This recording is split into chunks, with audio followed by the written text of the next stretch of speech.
Hello friends, with the local by FlyWheel to start a new project, and as soon you see a red band with the exclamation point giving you the warning saying heads up, local router is having trouble starting. If you face this trouble, continue with this video. I'll tell you how to get rid of this. It's very simple, very small. Let's go back again to the burger menu, and now here if you go to preferences, and in the preferences you will see there are some options here, so go to the advanced.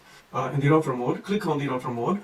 You will find there are two options for you. One is the site domain, one is the local host. So that's why, and if you see this, the second option, which is the local host, if you select this, so local host routing is less prone to the conflicts but does not support HTTPS.